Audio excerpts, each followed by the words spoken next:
right? You'll have to navigate each other. Hardest things you have to navigate yourself and your own limitations or your own particular quirks and your own way of doing things, whether you're a bossy person or you never say anything, or you're somewhere in between. Or, you know, you'll probably have it. If I was to ask you individually, you'd go, you know, when you're in a group, how are you? You go, oh, I hate standing up in front of people. I love standing up in front of people. Or, you know, I never shut up or I never speak. You know, you're probably somewhere there between those things, right? I'm a bit of a talker. You probably pick that up, right? I'm good for a chat. Pretty good for a chat. I wasn't always good for a chat. And I wasn't always possibly as articulate as I am now. And very comfortable in front of people.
And I'm just filming this for just my record, so I can keep track of what I say. Practice what I do. So just be mindful there's a camera there, but don't worry, it's not getting broadcast anywhere. Your images are safe with me. I really love how we naturally form a circle, right? Isn't that kind of this, we're preconditioned to move into a circle and to do what we do. So part of what I'm going to do is just like a warming up bit, get your brain into the right space, and then we're going to interact with each other. Nothing we do here today is right or wrong. You can do it, but maybe not for the whole time. Yes. There's no right or wrong in this. This is kind of a really, that word's very safe space. It is a safe space, and we're just kind of trying things out. We're just going to interact with each other, practice some things. I'm just going to try and get you to feel a bit more comfortable in your own skin, okay? And see what that feels like. Do some interacting, communication sort of stuff with each other, and just so you can take a moment to just see who you are. What are you doing? Because we're going to put a little focus on yourselves. And go, what do I do? How do I do? How are you? What's my physicality? What do I do, right? We're also, you're just going to get to know each other a little bit better. And that's probably not a bad way to start the next 3 years. Hopefully, all goes well. Don't make it 5, right? Do it in 3. Get in, get out. It'll be good. And Natalia and Wayne have actually, they're here as well, which is great. So you can, along the way, ask them questions. I'm going to try. Let's just give it a go. That's a ball, right? This is part of it. You might have to just come in front of that. That's all right now. Form a circle, right? Now, this is just a very quick warm-up exercise, right? It's about presence. It's about being here. It's about connecting with other people and being able to connect with other people. Here's a ball. Really simple exercise, right? So I'm going to get the ball and I'm going to look someone in the eye, right? So look them in the eye. If they don't catch your eye, don't throw it to them, right? Okay, you have to get their eye. You have to connect with them on a one-on-one basis. So I'm going to throw it to you. Okay, so now just find someone else, anywhere in the room, look at them, connect them in the eye, and they have to catch it. Then you just close your eyes.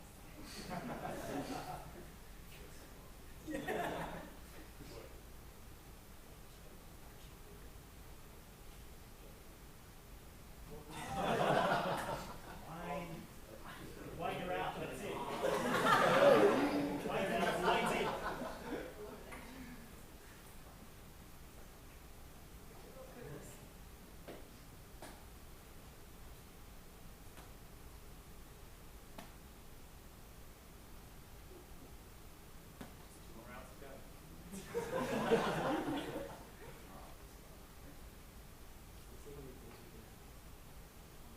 I was going to do that. I'm sticking with it.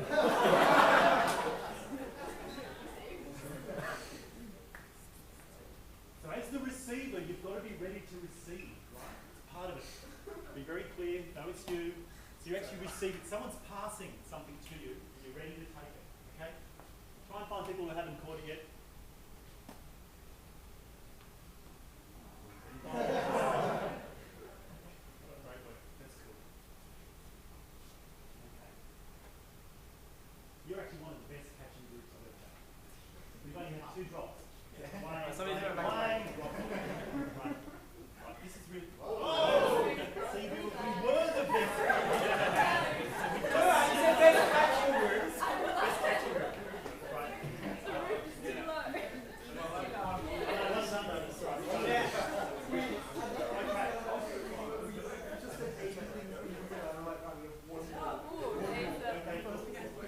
Now, we're just going to pause. We're just going to change it slightly.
sure the other person can hear what you're saying, right? So you've got to keep your volume up. So think about your voice. So your voice has to match the game. Laura. Bring your volume up. Celeste. No. You got it. Alex. Oh no! Oh, what a catch! Aaron. See if you can throw it to someone who hasn't had it yet. Elliot. Beautiful. It's Alex. Almost. Who hasn't had the ball? Who hasn't had the ball? Has anyone had the ball? Say the name. You. Monty. Beautiful. Has everyone had the ball? Yeah. Great. Excellent. James. Throw it to me. Leo. Leah. Okay. Easy. How easy was that? Now you know everyone's name. Okay? Right. Next thing. I want you to throw the ball to someone and say their name. Okay. Have you been listening? Okay. Between us, we probably know most people's names. If you remembered one name, that's all you need to get out of jail, right? Okay? So just throw the ball to one person and let them do it. And what I want to happen is I want you to pick up a bit of speed now. Okay? So pick up a bit of speed and let's just see what happens. Celeste. Is that right?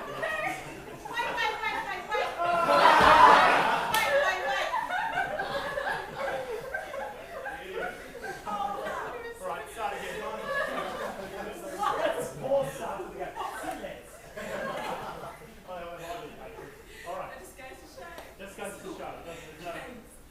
James, cool. Faster. Wade.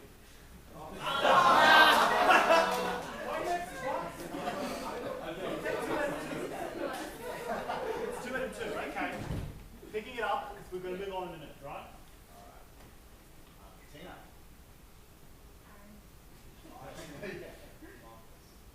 Beautiful. Leo.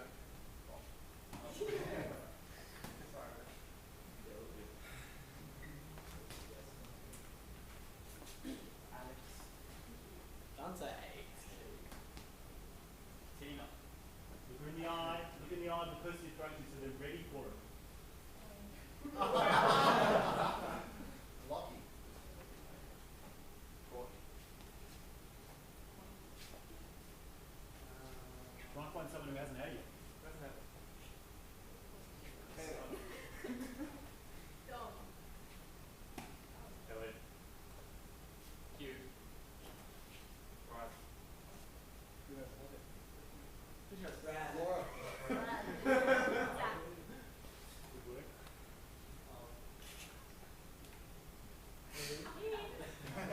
Someone over here who hasn't had it. Yeah, good. You know my name. Anyone else? Oh, Alex. Alex. Okay, Alex. Okay, so, right, one more. Everyone had a go, right? This is it. I want you to pick up speed, right? Stay in the conversation, get a bit faster. Think about what you're doing. You have to throw it to someone. Look them in the eye. Make sure you connect with the other person. So it's a connecting exercise. I want you to throw it to them. I want you to throw it. I want you to say what their name isn't. It's okay. It's every other single name in the whole universe. Okay? Oh, no, not so just, like, it's very simple, right? Say whatever name you want. Oh, Jeff. Simple exercise. But faster. Yep. But make sure you connect with them faster. I'm going to go faster, faster, faster. Bold. You'll see. Bold. Yes? Bold is the name. It is enough. Reginald. Reginald. Beautiful. Right. Michael. Steve. Oh, God. Adolf.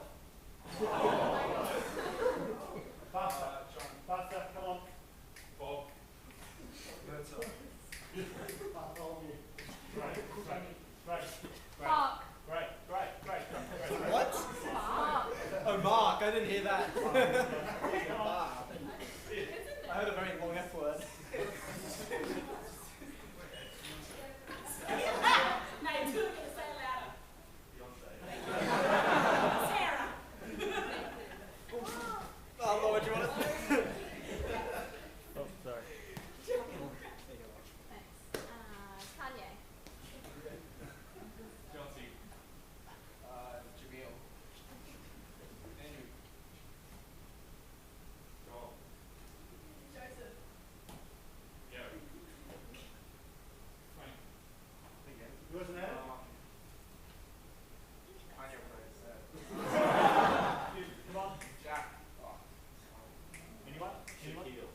Anyone?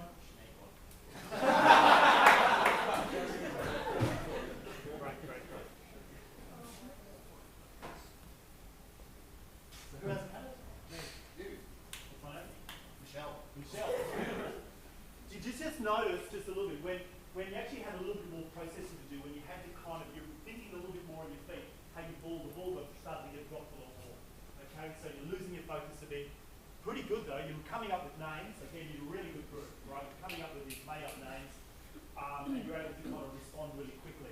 Because it's how you need to be on your feet sometimes. You just need someone, you'll be saying, someone goes, hey, blah, blah, and you've got to just kind of be ready to kind of go.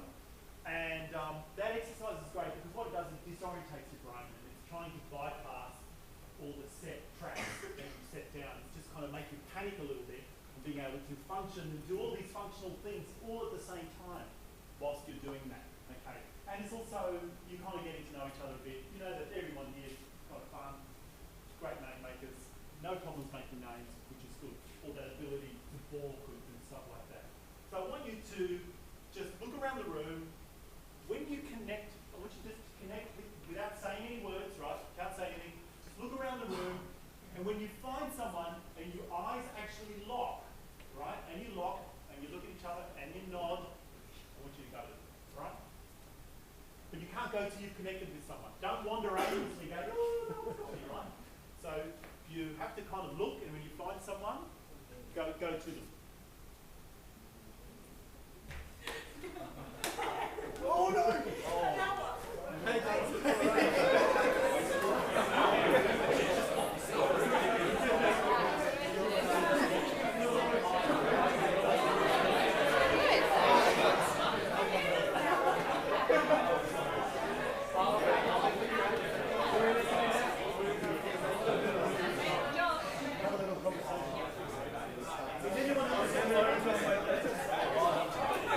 Yeah, somebody's doing to you. Right. And you're like, oh, okay.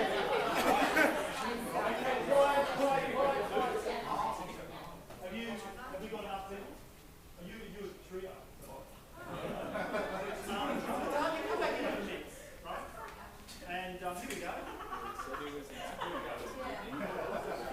Okay. That was Sophie. Someone?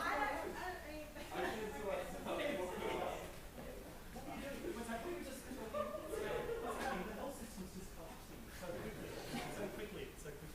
Okay, just find yourself a little bit of space. I want you to, which can you do? You're going that way or that way? That way, cool. Okay. So, just with your partners, I want you just to, it's a very, very, very simple exercise. You actually don't have to do anything, right? You just have to turn and face each other. Okay. Turn and face each other. And I want you to, just without saying anything, just look at each other, up and down, without saying anything. No saying, don't speak. It's quiet. It's a looking exercise. Just look at each other, up and down. You know, no speaking.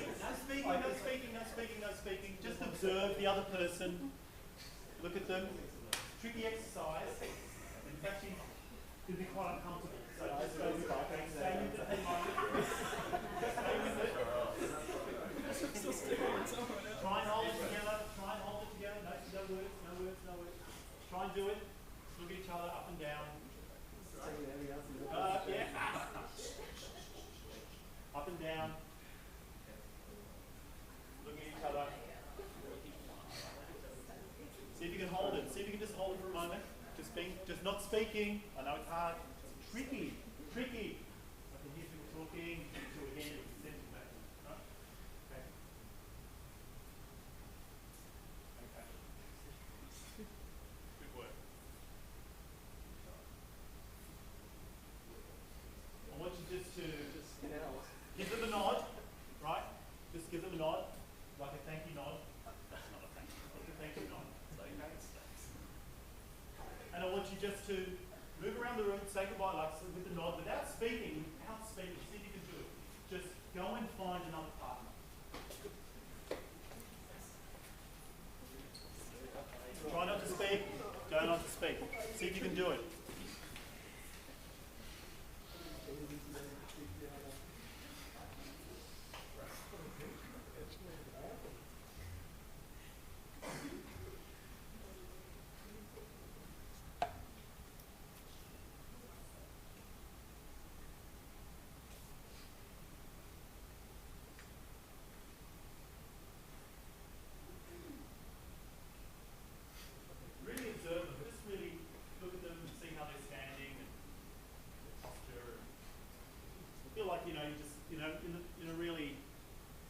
just an observational sort of way. Just have a look at just have a look. Get a sense. Just get a sense of it.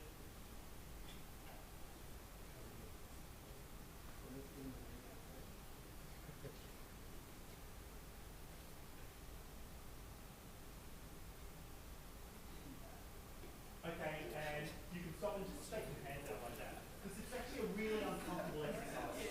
Okay? No. I'm just going to acknowledge that. It's actually a quite an uncomfortable exercise. But there's a really important reason why I do it. Okay?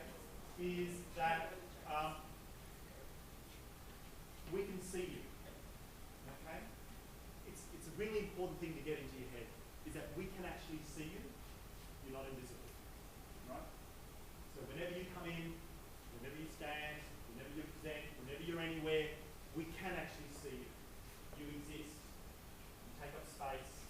You have certain characteristics that are you, and we see you. Because I think what happens is that we often think we're not being seen. When we're in space, I'll just sit quietly in the corner, or I'll do this, I'll do that, I'll just wait for someone else. But we do see you.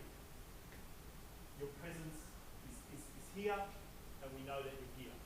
So you just have to kind of get used to being looked at. In a presenting skills, anytime you have to communicate, we see you. We look at you, and you've got to be okay with that. That you can just be comfortable with it to go, all right, they're looking at me, so be it. Right? This is who I am, this is all I got, so be it. And it takes a bit of the pressure off, because there's a whole lot of energy that goes into trying to be invisible, and trying to not be seen, and trying to blend into the background. You'll notice it when people present, and we'll talk a little bit, much more detail about presentation skills just a little bit down the track of it. But often you'll see it, you'll see someone at the front talking, you know, it's a group presentation, and the rest of the people are there, and they're doing this, and they're doing that, and they're doing this, and they're doing that, and they're doing this, and you go, and everyone's just watching that person. We're all watching the person who's doing this, who's trying to be invisible, right? Who's trying to not be seen by doing, you know, the more they go to be invisible, the more they're visible, right?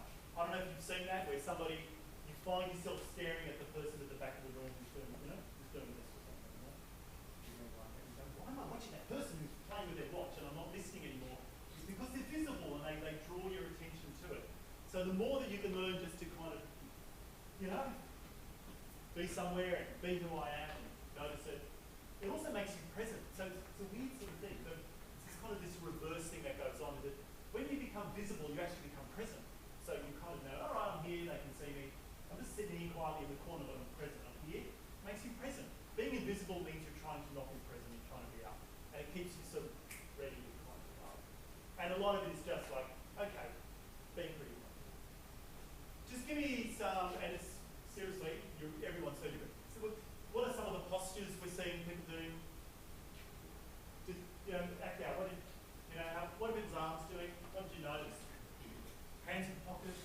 Yeah. What else did we see? People didn't know what they're hearing. People didn't know. So how did that manifest? What were they doing? Like the same, moving them, Yeah, trying to just find something, moving. trying to find your hands. It's bizarre, isn't it? What else happened? What else did you notice? Up straight, like that. Hands behind the back. Hands behind the back. Yep. Any other positions for hands? On hips. Yep. Anywhere else? Oh, that. Like that? Yep. Absolutely. Front. Yes. Hold it.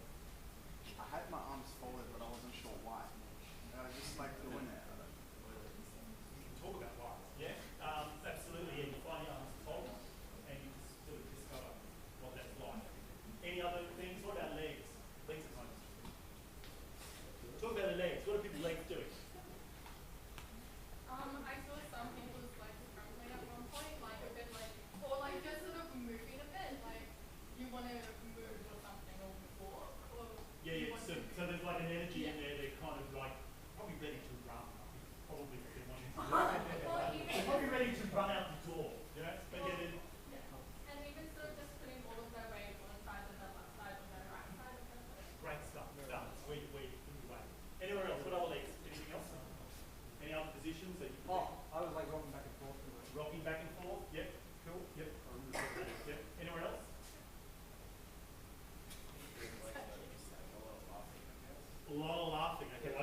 somebody was saying that.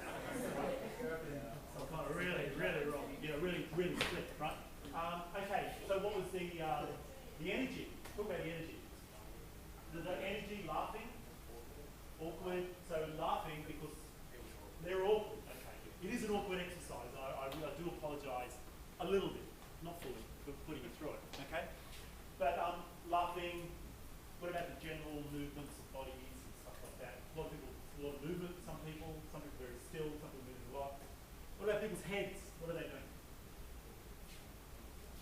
What's that? Tilting.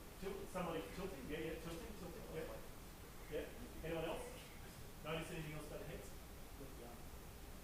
Looking down. Looking down. Ooh. That's a good one. Yeah, looking down. Anything else? Looking into the sky. Looking up. Looking up, looking down, rather than right at the person. Yep. Or looking through. How are you going? Yeah. George.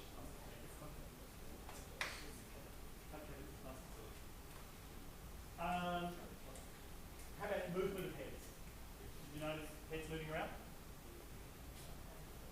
Not as much? A little bit. Okay.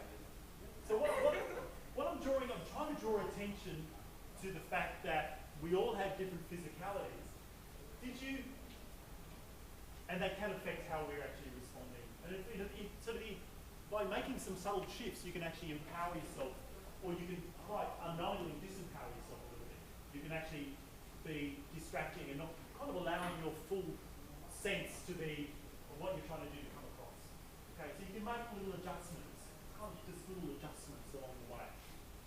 Whether it's a one-on-one conversation, I'm with your mates, it's different. It's like, well, we're talking, these are more formal, when I say formal, it could be, informal, formal, but it's not like casual, I'm just out with my mates knocking about, Though it could be useful at some points in that. So we're talking these more formal occasions. I'm not trying to turn you into robots or anything, okay? I'm just saying that there are things that you can do that make people actually not be distracted. And they actually draw your focus to you. So things like, we talked about arms being crossed. So there's this thing here, right? So if I was up here saying, look, we're going to do a communication exercise and it's going to be like that, it kind of, you'd be wondering what I'm doing, right? Why am I crossed? Why am I closed? What's the closed downness that's going on? So it's kind of like opening up a little bit. It's going, okay, it's like you've got these strings you don't have to pull out. So it's just, you might just realise you're doing it. But do you know you're doing it? That's the thing. Often we don't know we're doing these things. So you might be in the middle and just go, oh, geez, it's a bit like me when I said, I'm trying to do these multiple things whilst I'm trying to communicate in class, while my brain is kind of constantly doing little checks. We're good, we can do lots of things at the same time. So you do little checks and you just go, oh, actually, just okay, let's just go. Okay. Where do you think is a good place to have your hands? In what sort of way by your side? Like that? Use your hands a bit? Yeah. I talk a lot with my hands. I can't help myself, right? What's that?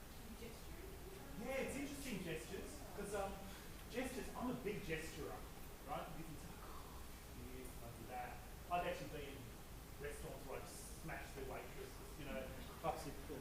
seriously, I've done it. I'm talking and they go, stop! Because I'm about to like knock off someone else. Because I talk with my hands. It's me, it's cultural, I've got a Greek background. We talk with our hands, we love it, we love to do that, So for me, I have to kind of sometimes try and pull it in, especially on a bigger sort of stage. If I'm going like this, I'm going to do that, What it means is that the more I'm moving my hands, it means I can't really use it for punctuation. I can't really, go, and this is what it's about, because I've been doing that the whole time. So they won't know the difference between that or when I've actually made a point. It's good for making points. So you don't want to stand like that, because that looks like you're waiting for the, get me on here, you don't want to do that. So try to find a relaxed stance. So we're just going to practice being relaxed, okay? That sense of just presence and stuff. So there's a couple of things, and we're going to practice it. If you're ever in a presenting kind of space or you're trying to communicate with somebody, I'm just going to see if I can just come over here. Then you can see. So let's just look at what my body's doing. Okay. So I'm just kind of neutral. standard stance. Just try putting both your feet flat, right? And just drop your shoulders, see if your arms will flop. So what does it feel like? It might feel uncomfortable because if you don't normally do it, it's like your muscles will be doing something they don't normally do. If you're normally like that, your body just goes straight there, you know, like that. It'll just naturally just drop it and fling it. So when you just have to come up, how do you look like you're relaxed, even though you might not be relaxed? Because that's really the trick we're talking about, is how do you look relaxed, even when you're possibly not relaxed? And so people think you're relaxed. Because remember, it's what we call smoke and mirrors, right? It's, you know, that sense I'm trying to mask what's possibly going on inside, which is panic and I'm concerned and I don't really know, I don't know the audience, and I've got to say things that I think I know what I'm talking about. I'm going to push it a bit, or I'm going to ask for money, and I'm going to do all that. So I need to look like I'm reasonably confident about that, even though my internal story might be quite different, which is panic, uncertainty, self-doubt. They're going to realise I'm a phony, right? How long is it going to take before they actually realise that I'm a phony? You know, I don't know if you've ever felt that way. You will one day, right? Where you're just out doing something and you just, especially when you're on the edge of your knowledge and you're just pushing somewhere that you're trying to just grow and expand your mind or your business or do something a bit more adventurous. You're right at the edge. Which is where you are now because you're in an education system. So hopefully you're on the edge. If you're not on the edge, then I'd go, why are you doing this course? Because you already know everything, right? So you're not. You're on the edge of learning, so we've got to constantly push you. So you'll spend the next 3 years being on the edge, going, okay, I think I've got to try and convince Wayne and Natalia that I actually know what I'm talking about here. Doesn't matter if I don't. I'm just trying to convince them that I do. That's why we write essays. That's why we do assignments. That's why we do that. To try and Wayne and Natalia have to convince you that we know what we're talking about. it's all the time. It's a two-way thing. It's exactly right. It's a two-way thing. So they're trying to sort of appear very academic but kind of relaxed. You know, feel like they're in charge, but not too much in charge. You know, it's a free run, but we're the bosses. You know, we're all equal, and I'm the boss. You know, that sort of stuff. You know, and I'm trying to be somewhere in between, where I've come in from the outside, and I've just got to try and give you some skills and feel like I'm. So, do you notice what I'm doing? I'm not doing much. My hands still get moving. I can't help myself, right? So I'm pretty relaxed. My feet are pretty relaxed. I'm kind of turning a little bit, trying to look at the room. Not looking up. I'm not looking down. Occasionally I pause for thought, and I might look down, and I come back up again, right? I think it's to the right, is it, where we think? You can tell when someone's telling it. There's an old psychological trick. They reckon if you ask someone questions, they look to the right or the left, and I can't remember which one, so it's completely useless to me. If they look one way or the other, it's whether they're telling the truth or a lie, right? They're looking for the truth, or they're trying to make it up. There's kind of a certain side they look. That's as bad as scientific and fact-checked, and I'll give you the reference later on. But yeah, it's like, okay, we do look for information. So if someone says, what do you think about that? It's okay to kind of, let me think about that, and you come back down. But, bring it back in. So there's a stance that you can do. And it just makes you more interested or engaged with what I'm saying. Hopefully you're interested, but more interested, certainly more engaged. At least what I'm saying has half a chance of hitting its point, right? So just practice doing that. Just standing, yep, being okay. Cool. Another thing that's actually quite a lot of people do, they actually just don't even know you're doing it. There's people who just wobble their heads, look around, and heads turn here and that. Heads moving, it can be quite distracting too. So you just have to, you're kind of doing a little check on yourself all the time. What am I doing? I'm trying to look relaxed by not appearing to be stressed. And eye contact. I always go back to it. Eye contact, all the time. I'm working this room hard, trying to find you at the back, right? And there's people I can't quite see, but I'm trying to find you so I stay in contact. So it's tricky, but you can do it. You can just try and keep people in place. Eyes, as they say, are the windows to the soul. Have you heard that before? Heard that saying before, I didn't feel like I really knew them till I looked into their eyes. You know, there's these sayings, it's used in songs and it's used all that stuff, you know. There was a song I heard just the other day. I wanted to get to know you better, so I dived into your eyes. It was just this song. I went, yeah, it's exactly what it is. So we try and read some stuff about people. It's not conclusive, but it's just this way that we do that. And we can do it sort of simply, isn't that right? Yeah, absolutely. He's looking good. Yeah. And we turn away because it's uncomfortable. There's this thing about looking that, and I just want to talk about looking and how it can work and how it can not. So if I'm talking to you, you're in front. So let's just say you're in front, anyone can see that. So if I'm talking to you like this, anyway, it's a really good idea, and I just want you to, if you can just take it from a minute. So you already looked away, right? Already, that was so fast, right? Pretty bad attention. Did you purposely look away just to make my point? No. You just look away. I just looked away. Wow, there you go. So You weren't engaging enough. you can be my other person in these things all the time. But if you're just not, are they present? Are they not present? Are they here? It just makes you stay that little bit longer because I'm talking to you right now, and you think they're looking at me. I better keep listening, okay? Because they're obviously directing it to me, okay? And that's what you're doing. So I better listen. So it just makes people listen to you that little bit longer. But if you're looking over here, okay, who's ever been to a party? No. You've never been to a party, I'm sure. Oh, no, I haven't been myself. Yeah. Right.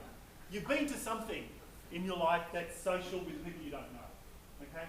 I don't know if you've ever been in a space, I've been there, and I tell you it's uncomfortable, where I'm talking to you, we're talking, and you're looking over there, just like glancing over there, and I just go, hey, they want to leave. They're bored, they want to go, they're disinterested, I've lost them. You know, you get that feeling like, you know, when you're with someone and they're just kind of like, and you just try and break up, you try and break away. Or you get the sense that they're desperate to get away.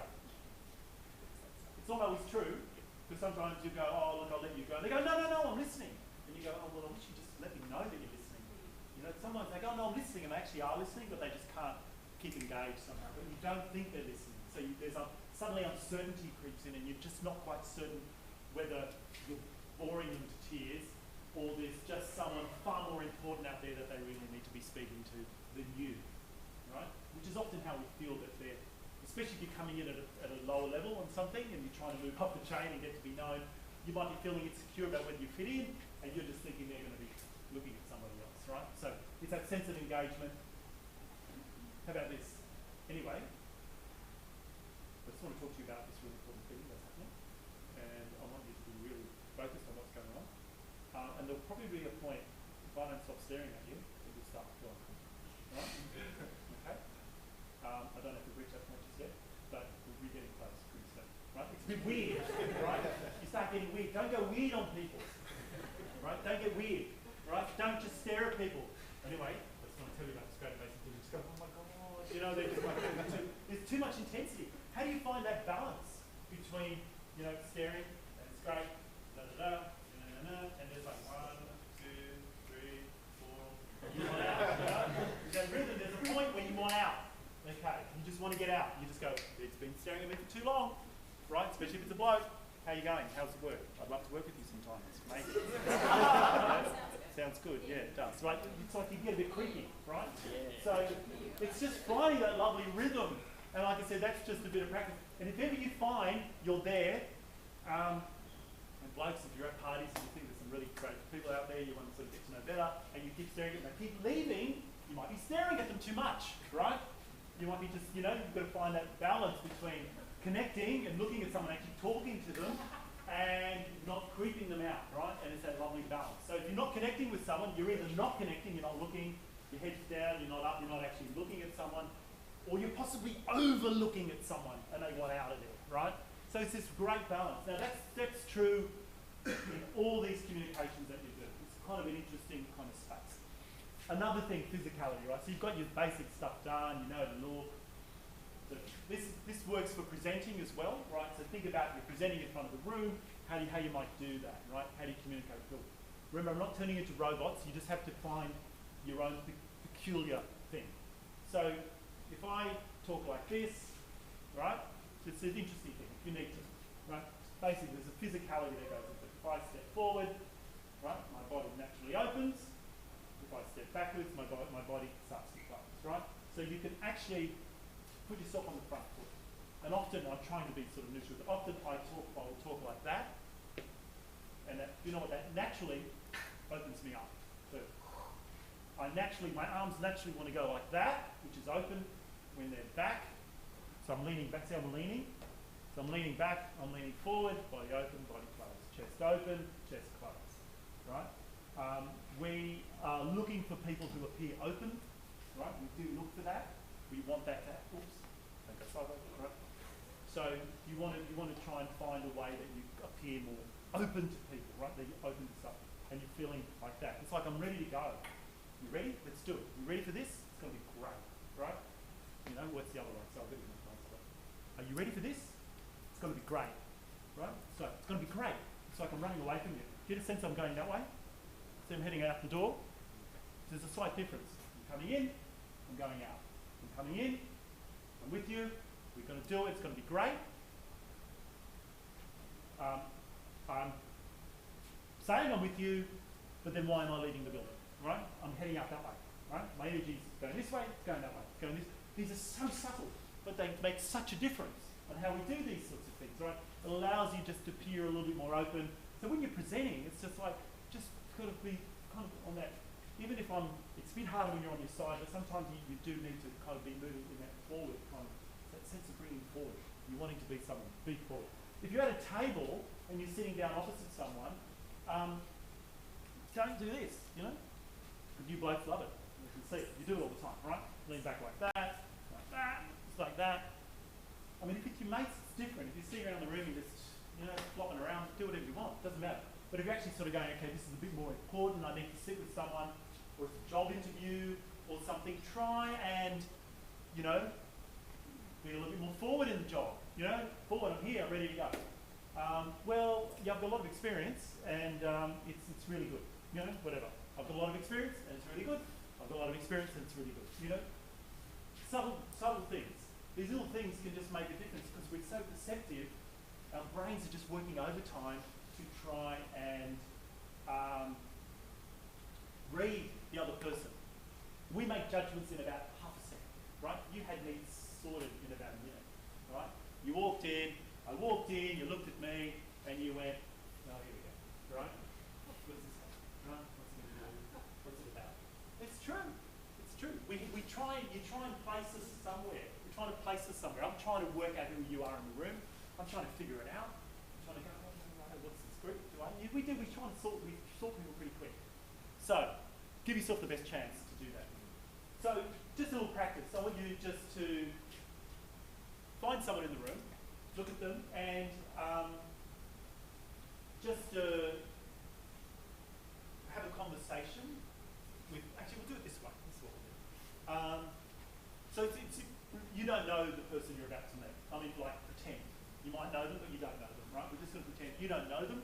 You've actually, you're communicating for the first time, and you're having to, it's like a one-on-one presentation, because I don't want to have everyone come through the front of the class. It takes all day, right, to do that. So just a one-on-one, you're presenting to this person who goes, okay, great. I'd love to hear about that new product that you're designing, right? That new idea that you've got, right? Just make it up, right? You might actually have a new idea that you want to talk about, but if you don't, just make it up, right? Just go, yes, yes, the new product. It's da da da da da da da da da. Think about it, and the other person can ask a question. Tell me more about how the colour of it or something, you know? Or so the other person can help the other person out. Oh, tell me what colour. How much do you think it'll cost? And just make it up, but have a dialogue with each other. So it's a two-way thing. So one person is your sort of pitching to, if you like, or you're trying to tell them about what it is, but you don't know them, and the other person's trying to respond. And whilst you're doing that, whilst that's going on, just keep an eye on what the other person's doing physically. Does that make sense? It's a little bit of role playing. Yep. So naturally step into it. Don't go, okay, you be the guy or you be the girl who's doing blah blah, because that means you're bossy, right? You're going to boss the other person around, right? So just naturally fall into that. So it's like a two where you both will speak, okay? Make sense? Okay, just walk around, find someone, and get into it. That was a big ball.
up and you realise, or you observed yourself doing something. I think you're more conscious, like, because you know that you're supposed to recognise something's happening.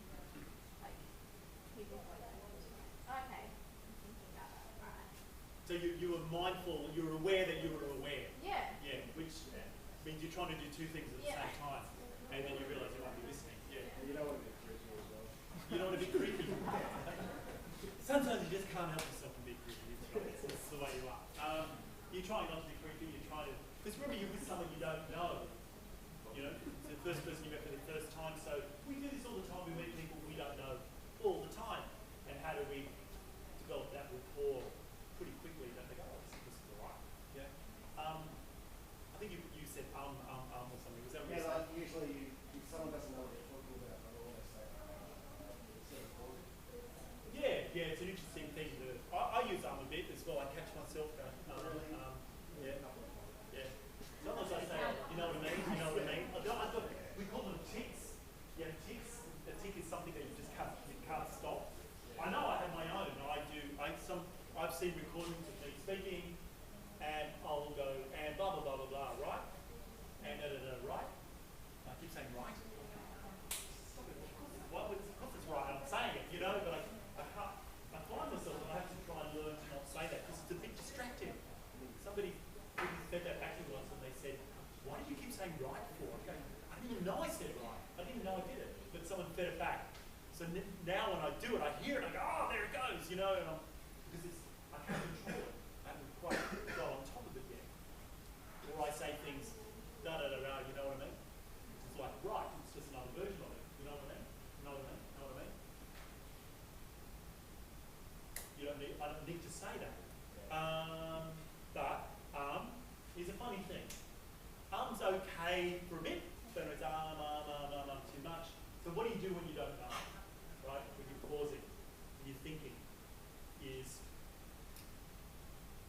pause and think. It's probably the best thing. It's very hard to do. You have to practice not saying or feeling comfortable with silence. And the other person, it's a cultural thing too. In communications, there's different cultural ways. Take a moment to say, different cultures have different ways of communicating. Tell a room full of Italians not to speak over each other. It just doesn't work, right? Doesn't work, you know? That tell me it's true. Like we all talk here. Sometimes you get a whole bunch of Greeks together and say, I remember someone coming to one of my family functions and they said, why is everyone arguing with each other? Why is everyone upset? I mean, what are you talking about? We're just having a conversation, right? Well, why are they all shouting? Just so they can be heard, right? So everyone talk, you know, I don't know if anyone has that cultural experience, they all talk louder and louder, but everyone's okay with it, no one's upset. But for some other people, it's like, it's so upsetting. And in others, they don't speak much. It's different. I did a whole lot of cross-cultural training work, and how do you actually train for business people when they're actually, and it's really important when you're going out there trying to do business with other cultures, is you have to also get a sense of different cultural differences and how people do things.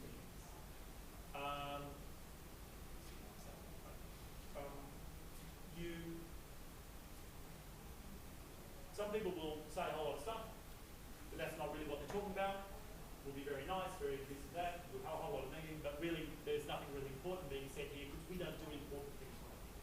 We actually will talk about that later somewhere else. But whereas others, Australians like to come in and do the deal, we love that, we love to come in.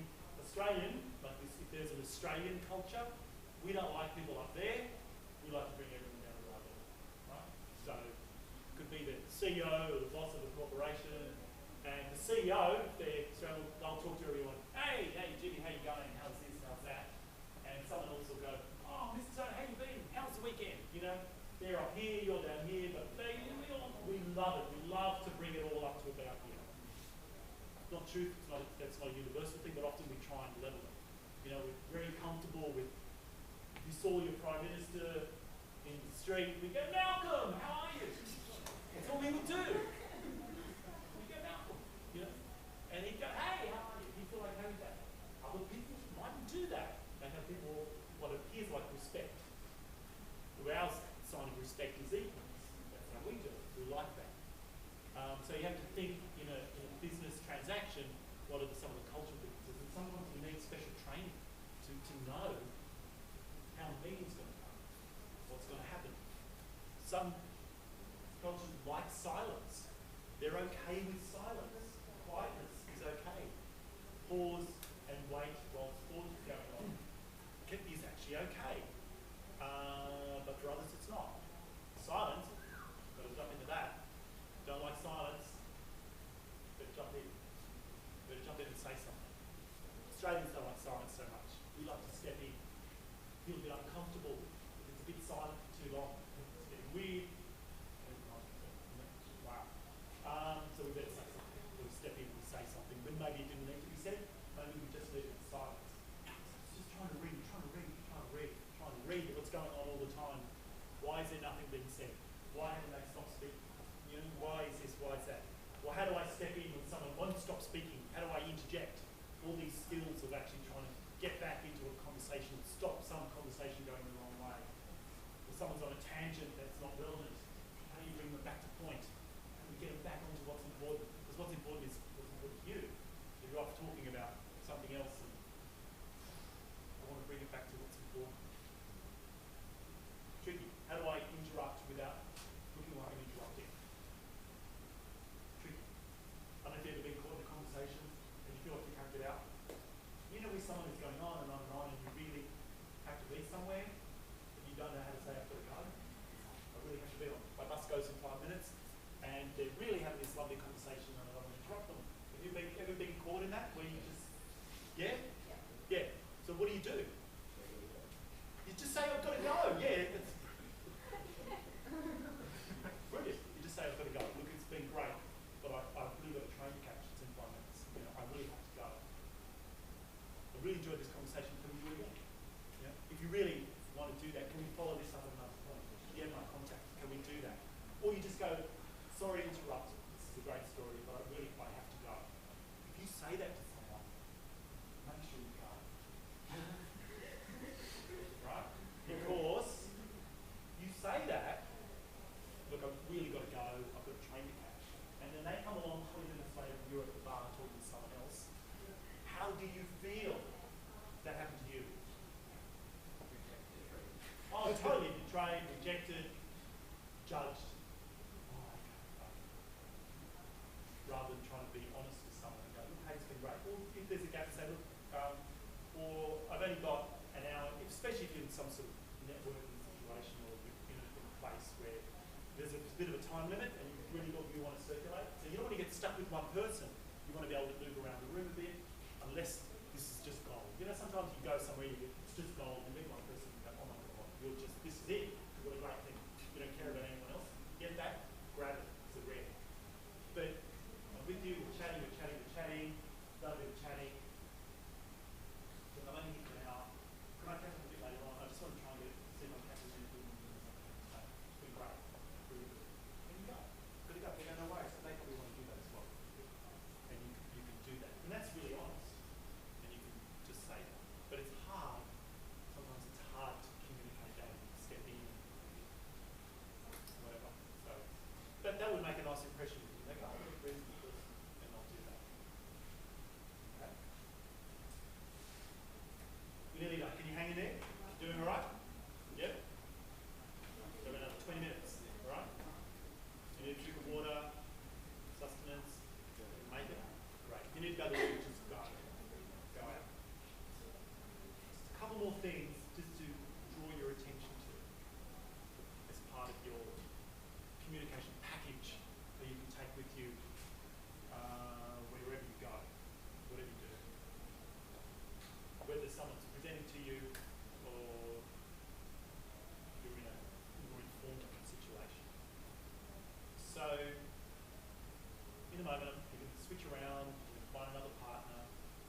some detail, make up the detail as you go. It's a bit of this. Remember, you can always use colour, size. It's just made up. So don't overthink it. It doesn't actually have to work, right? And I've got this thing, and it's yellow, and it's about this high, and it's really important to the transportation system, and it's got lots of dials on it. See, I'm not really telling you. I'm just telling you stuff, giving you lots of information, and the other person's hearing you out. And we need some development money, so we'll take a picture, do a prototype. See, I haven't actually really made anything up. I'm just making stuff up. You don't have to be too specific, but just come up with lots of stuff. And you're going to go for about 3 or 4 minutes. I'll tell you when to swap. Okay? And the other person, just be there for them and listen. Does that make sense? Okay? So move around, find another partner. Someone you haven't been with.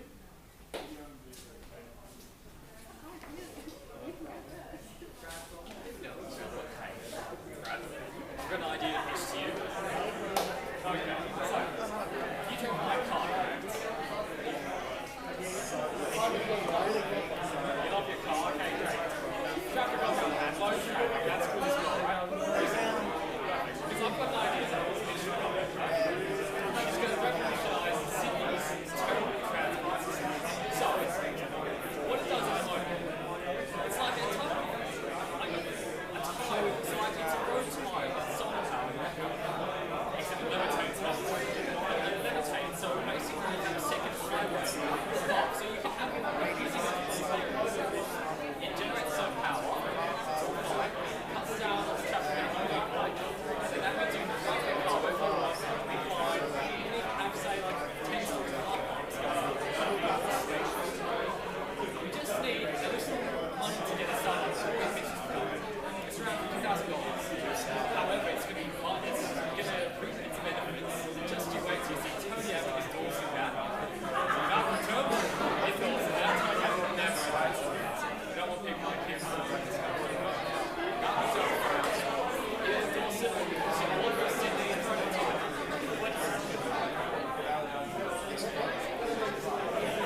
Okay. I might have glossed over that briefly. Basically, inbuilt room temperature superconductor. And so it's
someone who's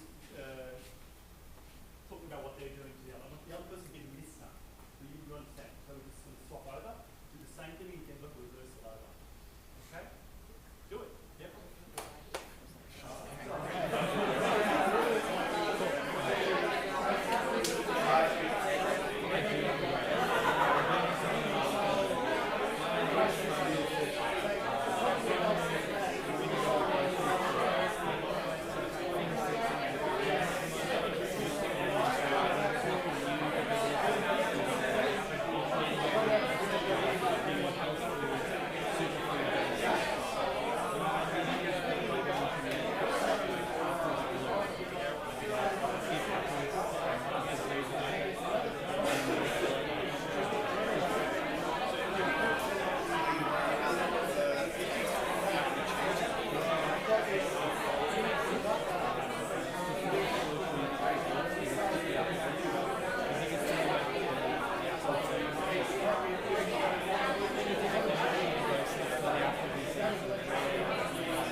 very specific stuff that you've said, packaged back and thrown back at you. How about you?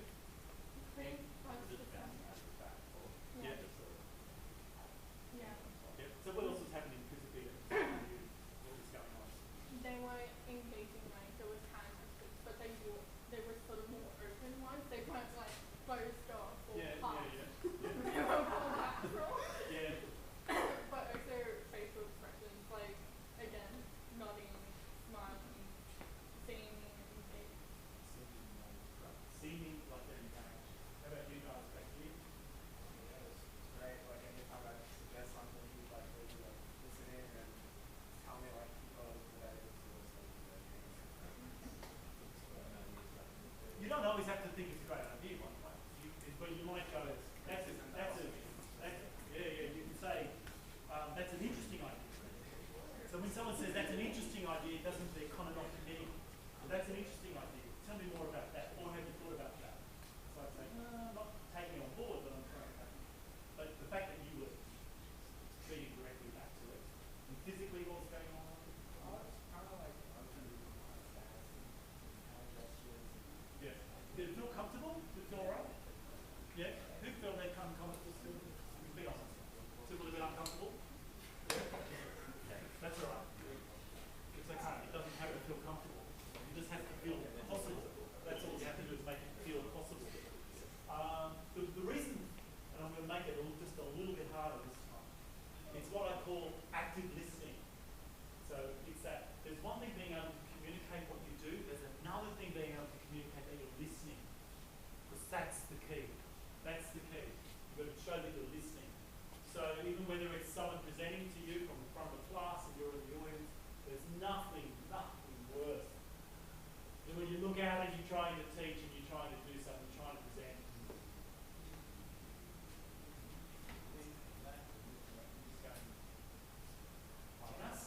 I don't know if anyone's listening. Have you ever thought that? Sometimes, yes. Sometimes, yes. Occasionally, you feel, you do, you just go, I can't quite tell whether the message is getting through, so you have to feed that back so that they know that there's stuff going on, like questions going on, stuff like that.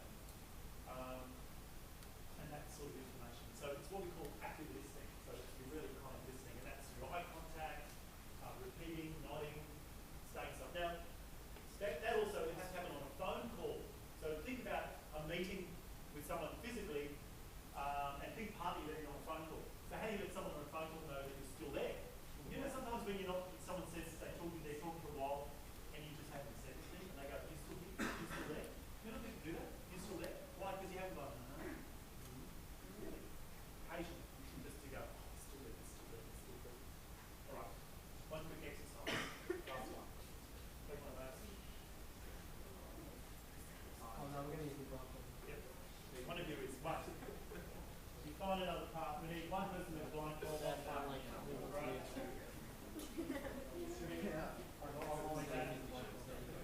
Take that. Take that. Blindfold yourself. Blindfold yourself. You've got a blindfold. Who isn't blindfolded? Oh, okay. I don't think I got blindfolded.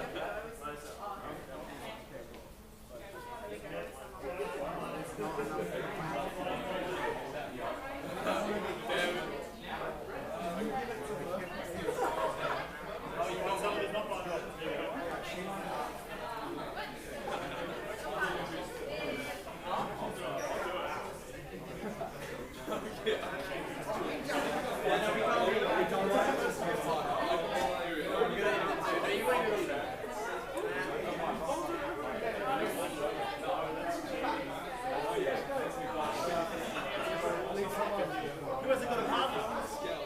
Two blindfolds. Oh, you don't have one? Who hasn't got a partner? Anyone not have a partner? Me? Here we are, over here. We're supposed to switch or You'll, actually, no. You can both be blindfolds.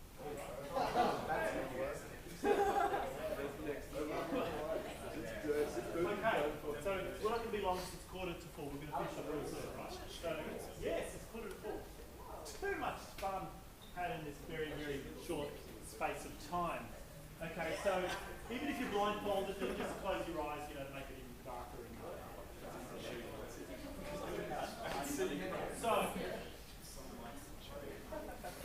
so the person who's not blindfolded, it's the same sort of deal, we're just making it up, right? This is just a scenario that we're making up.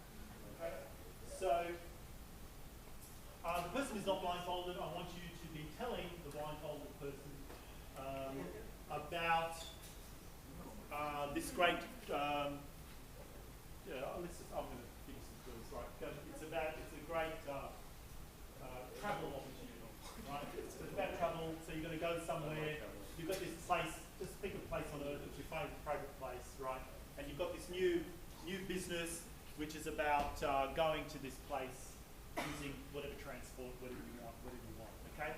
And you can give all the details and talk about it. So it's a business opportunity that you're presenting, but it's got something to do with travel. Whatever you think it is, okay? So, does that make sense? Use the story. And so the person who's not blindfolded is telling the person who's blindfolded. Okay, go. So this is a brand new. We've built hubs all over the world. We've taken it from Australia to America in about 5 minutes. On this trip,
So, let's just hear, just firstly, right?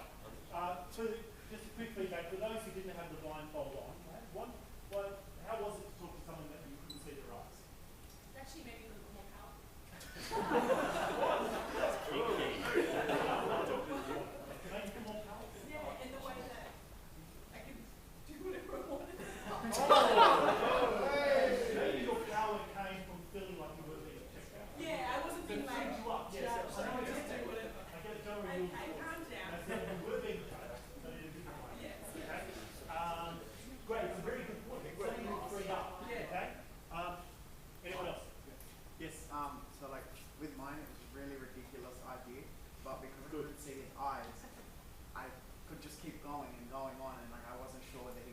questioning it or like, because it made no sense what I was saying, but like, I could keep talking because I couldn't see his eyes. Because his eyes would have told you that Yeah. he got that it was ridiculous, and he was either not allowing you to be ridiculous or he was going with it. No, he was going with it. But your eyes, you couldn't make that call. You couldn't Yeah. quite see what was going on. Anyone else who wasn't blindfolded? You were blindfolded. You don't count. Yes. Because they couldn't see, you weren't so worried about body language, so you were free to think about what you're saying. Aha, good point. Yes, excellent point. You could just let your body language go to crap, which a lot of you did, went everywhere. And you focused on what you were thinking. So you didn't have to multitask.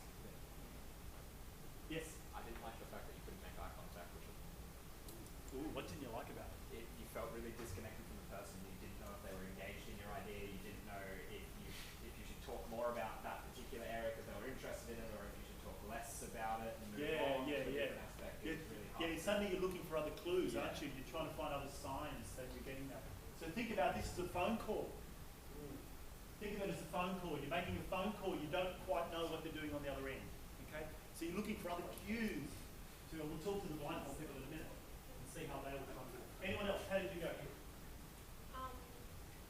Yeah, I think it was also like, I was curious as to how she was feeling because I couldn't connect to her for the classes. Yeah?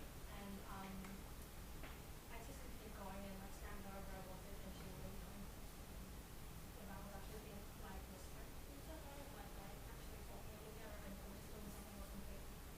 All right, well, let's hear whether she could actually how about you?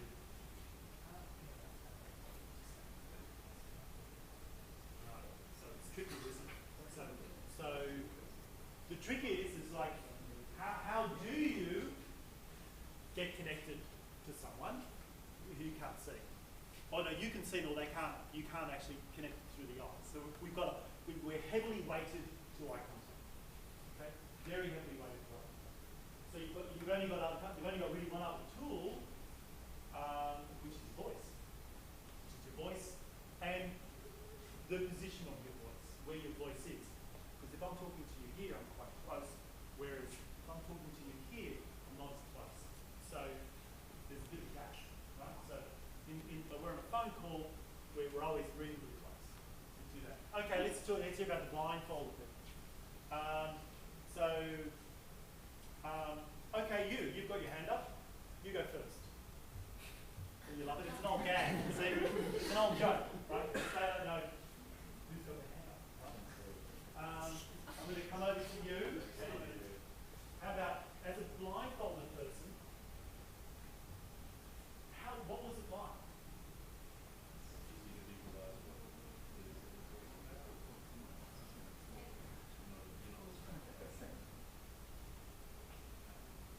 So it's entirely about your words. I really like what the person said to you. Just one second. I've got your hand up. It's cool.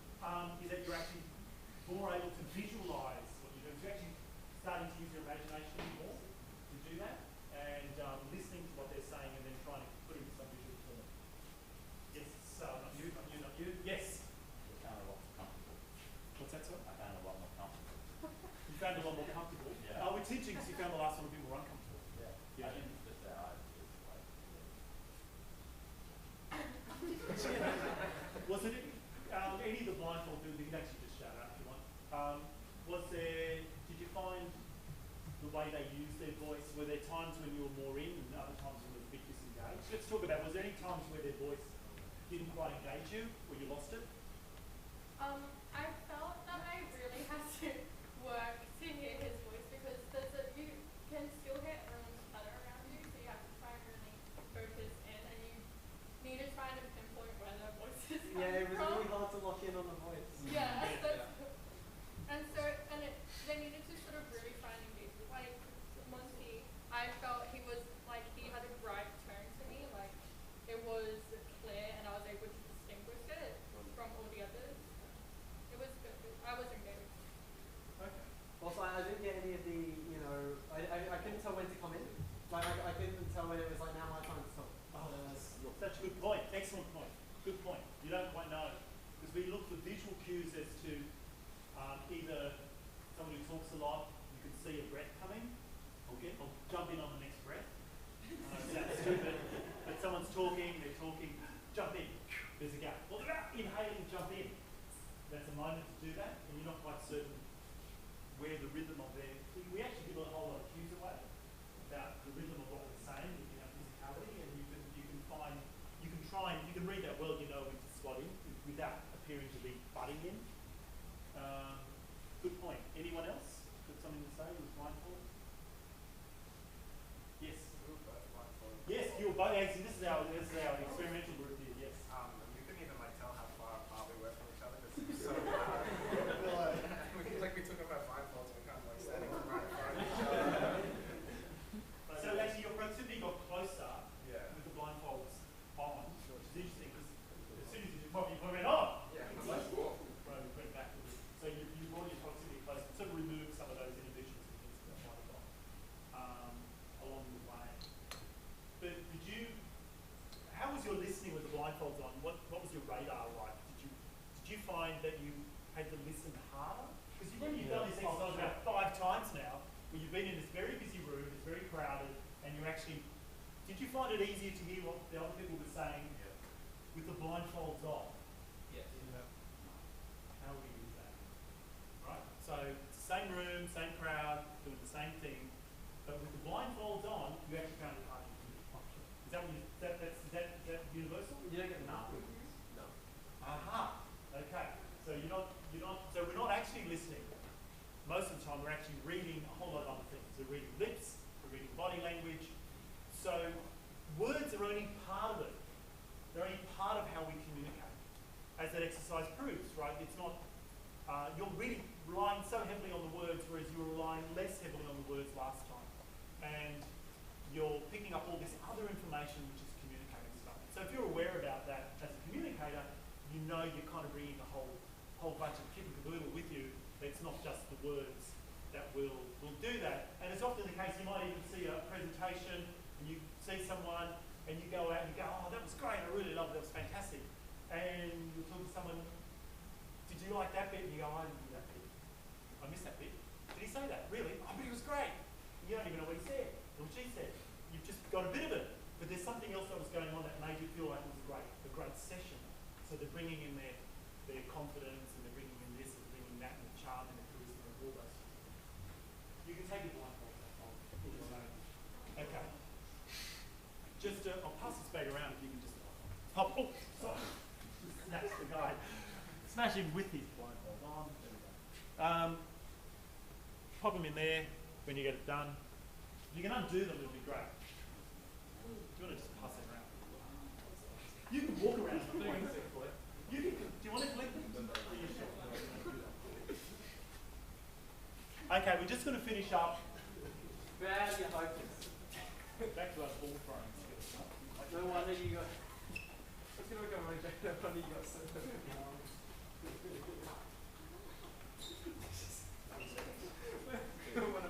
As you can see, no expense was spared on the blindfolds, right? Yeah. Just sitting trying to cut. You know, I actually started cutting it, and I realised that I'm a really bad cutter, and it just went everywhere. And I went, you know what? It's okay. You know, I tried to do that too, and I went the wrong way, and it was green, and it's just a disaster. Right? But I've used them a lot, and I just go to them and go, you know, but it doesn't matter, right? So you don't have to be perfect for whatever you do.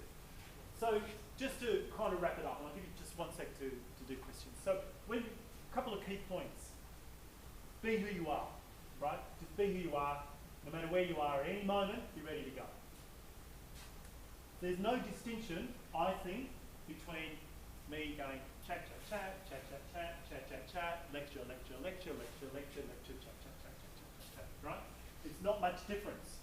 It's the same person. I'm the same person. I'm there and I'm here, I'm the same person. You don't need to be some different person. In fact, the best speakers you see are the ones you just feel like you kind of get to know them. They're really personable and you just kind of get a sense of them. So they're the ones you think, oh, what a great speaker. Geez, I really like those guys, you know? And there's kind of, they don't become these other people up front. They become just themselves, but they use some other tools, might raise their voice a bit, they look at you a bit like that, and then they go off the stage. And you meet them, you go, it's the same person. Oh my God, you know, not a different person. So it's that sense of being yourself. Wherever you are, and goes, oh, it's the same guy. You know? skill. It's just practice. Practice. Practice talk. I always go, practice talk to people you don't normally talk to. Shock people. Shock the bus driver and say good morning. You know, hey, how you going? How's your day? You know? And they go, oh, great, thank you. Cool. We transact with people all the time. We're out there, they go, good morning. But we transact with people all the time. All the time. It's shock here and there. Just shock people by actually just having a quick moment of a conversation with them. You see people lift their eyes up and go, oh, hello, oh my God, there's a person here, right? And you start to meet people, and you do that. And you just practice being, oh, it's just me, how you going? I meet a lot of people that way. And trust me, next time you go back to the cafe, who knows the name of the person who serves the coffee? If there's the same person every day. Some people do. If you go to the same place every day, the same person serving you, who knows their name? Yep. Who goes to the same place every day and you don't know their name? Or regularly anyway? Right? You can be honest, right? Well, that's good. You know their name. So think about those interactions that you have and you practice going, hey, how you going? My name's George. I see you all the time. What's your name? Great. Cool. All right. And the next time you come in, it's like, hey, how's your day, Jeff? You know? Great. Wonderful. And you can build rapport. And then you start feeling like you've got something happening. And you can just practice all those sorts of skills. So when you go into a classroom or you're doing a presentation, these transactions become a little bit easier. Any questions about that? Nothing. It's nothing there, is there? Can I just ask the class just one question to reflect? So why is this so important? Why are we talking about communication presentation skills in our very first session? We're going to be working in a collaborative environment. Yeah, so to collaborate, we need to communicate. Okay. Very synchronized social. Yeah. Communicate ideas more effectively. Yep. Yep. The entire workplace is basically set on the foundation of communication. Yep. So to engage, to exchange, no matter what to profession do you're doing, whatever. you're going to be communicating with people whether you like it or not. And not just communicating persuasively. So it's not just about how to be able to communicate, engage in a conversation. You have to do it where you have to do it in a persuasive way, which means you have to grab whatever person or audience you're interacting with, get their attention, get them to believe what you're saying and buy in what you're saying and really engage in what you're saying, because otherwise the message is going to be lost. So communicate persuasively. And this is it's one of the skills, transdisciplinary skills, we'll be working as part of that particular subject throughout the whole semester. There was someone else that point here? Oh no, that was what I was going to say. Yeah, I was gonna say, like, persuasively. so you can you can be persuasive and you can actually convince people to be on board with your ideas, or convince them that you're being persuaded as well. Yeah. So then you can kind of collaborate. And if we're very futuristic and we think about the coming of the robots, what does this mean for workplaces?